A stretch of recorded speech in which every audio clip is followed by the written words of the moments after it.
കുരിശുമരണത്തിൻ്റെയൊക്കെ ഒരു കാഠിന്യം നിങ്ങൾക്കറിയാവുന്ന ഞാൻ മനസ്സിലാക്കുന്നത്.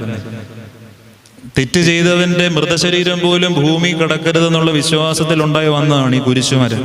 ഇതിങ്ങനെ ആകാശത്തിനും ഭൂമിക്ക് ഈ മനുഷ്യരെ കുത്തി നിർത്തുക. അക്ഷരാർത്ഥത്തിൽ വേണേ പറവകൾ വന്ന് കൊത്തി തിന്നും, അല്ലെങ്കിൽ ഈ ദേഹത്തെ മുറിവിൽ ചോര വാർന്ന് ചാവും. കിട്ടാവുന്നതിന്റെ ഇരട്ടി അടി കിട്ടിയതുകൊണ്ട് കർത്താവ് മണിക്കൂറുകൾക്കുള്ളിൽ മരിച്ചു, അത്രയേ ഉള്ളൂ. ബാക്കി കുരിശുമരണങ്ങളിൽ ഈ മനുഷ്യൻ അല്പപ്രാണിയായിട്ട് ദിവസങ്ങളോളം കിടക്കുന്ന ചരിത്രമാണ് ഈ കുരിശിലുള്ളത്.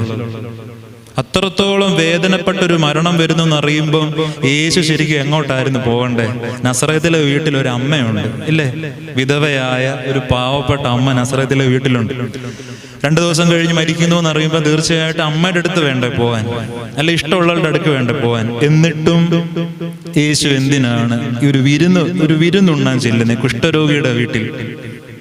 അതിന് കുറച്ച് കാരണങ്ങളുണ്ട് സ്നേഹമുള്ളവരെ. നമ്മൾ ഈ നോമ്പുകാലത്ത്